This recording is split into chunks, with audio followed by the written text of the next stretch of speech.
સૌથી પહેલા તો બધાને મારી એક જ સલાહ છે કે અત્યારે કેટલા લગભગ 100 જણા દોડી રહ્યા બધા ઘણા બધા, અને પછી 50 જે 100 જે હોય, પણ અહીંયા દોડ પૂરી થશે ને એટલે કે ગાયબ થવા માંડશે. અને પછી એ લોકો પાછા 5 વાગે, અત્યારે 5 વાગે ઉઠતા છે, પછી 8 વાગે ઉઠવાનું ચાલુ કરશે. એટલે તમે 3 કલાક તો તમે સવારે ચાલુ થઈ ગયું.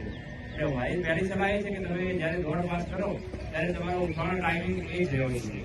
5 વાગે ઉઠો, 5 વાગે ઉઠો, સવારે ફ્રેશ થઈ 5:30 વાગે તમે ઓનલાઈન જો ક્લાસીસ કરતા હોય તો સૌથી સારો સમય છે કે સવારે વહેલા 5 વાગે તમે લાઈવ ના જોઈ શકો તો આગલા દિવસનું લેક્ચર છો એ કદાચ જોઈ શકો. સવારે 5:30 તમે 8 વાગે ઘરના બધા ઉઠે એના પહેલા તમે મસ્ત એકાદ લેક્ચર પતાવી નાખો.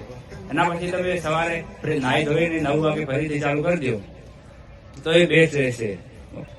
અને બીજું કે જે ટોપિક મેથ્સ, રીઝનિંગ ને બંધારણ ને ગુજરાતી છે જે સૌથી વધારે છે, અને સૌથી મોટી સલાહ એ છે કે ઇતિહાસ ને ભૂગોળ ને સાંસ્કૃતિક વારસો છે એ પોલીસ માટે કદાચ પૂછાય છે, અને એમાં તમે વધારે ડીપમાં ના જતા, એમાં કોઈ શોર્ટ નોટ છો એટલો જ વાંચી લેજો, કારણ કે એમાં જે એ લોકો ડીપમાં પૂછશે તો તમને ક્યાંય નહીં મળે, અને જે નોર્મલી પૂછશે તો બધાને આવડશે. એટલે મોસ્ટલી ફોકસ તમે બંધારણ, રીઝનિંગ અને મેથ્સમાં કરજો, ગુજરાતીમાં કરજો. અત્યારે મારો નાનો ભાઈ પણ તૈયારી કરે છે, એને દોડ પતી ગઈ, એને કદાચ 1 મહિનામાં જ એને મેં મોટિવેટ કર્યો હતો, અને 1 મહિના એટલે મતલબ 40 દિવસની માત્ર રનિંગમાંથી 0થી એને શરૂઆત કરી, અને 2450માં એને પતી ગયું રનિંગ. અને એ સવારે એ પણ એને હું શેડ્યુલ આપું છું, એને 10-12 કલાકનું મેં શેડ્યુલ બનાવી દીધું છે, અને વાંચે છે. સફળ ના થાય કે થાય એ 2 નંબરનો વસ્તુ છે, પણ આપણે મહેનત 100% કરવી પડશે. અને હજી લગભગ મે મહિનામાં પરીક્ષા આવશે, એટલે આપણી જોડે ફેબ્રુઆરી થી ગણીએ ને તો 4 થી 4 મહિના જેવો સમય રહેશે આપણી જોડે. તો બેસ્ટ છે કે 4 મહિનામાં તો ગમે તેવો વિષય હોય ને તો થઈ જાય, ભૂક્કા નીકળી જાય કહીએ ને તો ચાલે. મેથ્સ રીઝનિંગ તમે આખો મહિનો તમે મેથ્સ રીઝનિંગ જ કરો ને તો દરેક વિષય કવર થઈ જાય એમ. અને જે ટોપિક તમને સારા આવડે છે એના ઉપર જ ફોકસ કરો. ગણિતમાં પણ એવું જ હોય કે અમુક ટોપિક તમને એવું લાગે કે આ ટોપિક તો મને જરાય સમજ નહીં પડતી, તો પછી એને સ્કીપ કરો. કદાચ 2 માર્ક્સનું કદાચ એવું રહી જાય તો ચાલે, પણ જે આવડે છે એ પરફેક્ટ કરો. મેથ્સ રીઝનિંગનું જે 60 માર્ક્સનું વેટેજ છે એમાંથી તમે 45 થી 50 માર્ક્સ મેળવવાનો બેસ્ટ ટ્રાય કરો. અને બેસ્ટ વસ્તુ છે પ્રેક્ટિસ.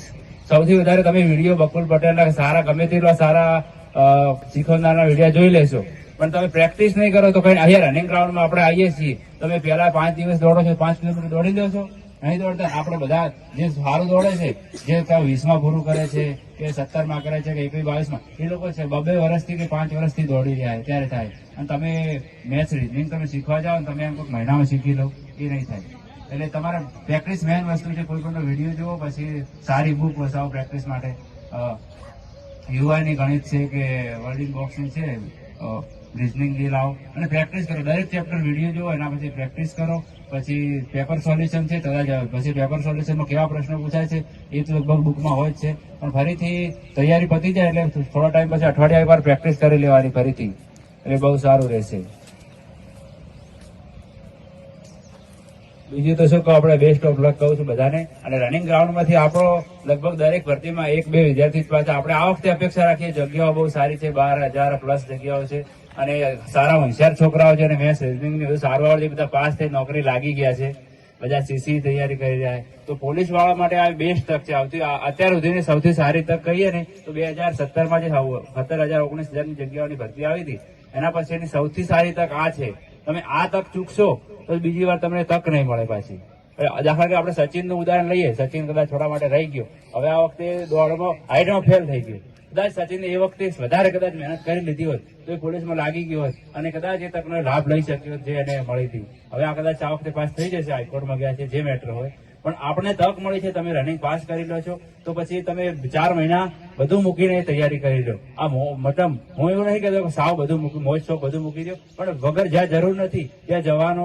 પછી તમારા ભાઈબંધો, સૌથી મોટું હું સર્કલની વાત કરું તો મારા ભાઈબંધો વિશે ખાસ કહેવું છે, કારણ કે ભાઈબંધો પ્રત્યેની મારી લાગણી હંમેશા રહી છે.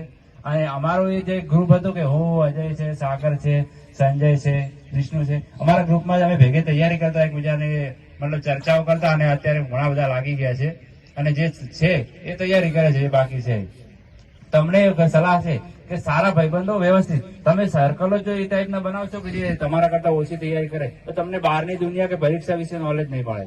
તમે કદાચ હું પાલનપુર ભણતો એટલે પાલનપુરથી હું બીજા મિત્રો મારા સારા હતા, હું ત્યાંથી કંઈક શીખીને આવતો, એટલે અમે અજ્યો પાછળ એન્જિનિયરિંગના વિદ્યાર્થીઓ જોડે રહેતો, એટલે એ એમના જોડેથી કંઈક શીખીને આવતો. અમે બધા શીખેલું બધું ભેગું કરી અને શીખ્યા છીએ. હવે તમે અહીંયા છો, ગામમાં જ રહો છો, ગામમાં દોડો છો, રોજ ખેતરે દૂધ ભરવા જાઓ છો, મતલબ તમારી જોડે એટલું જ નોલેજ છે કે ગામ પૂરતું.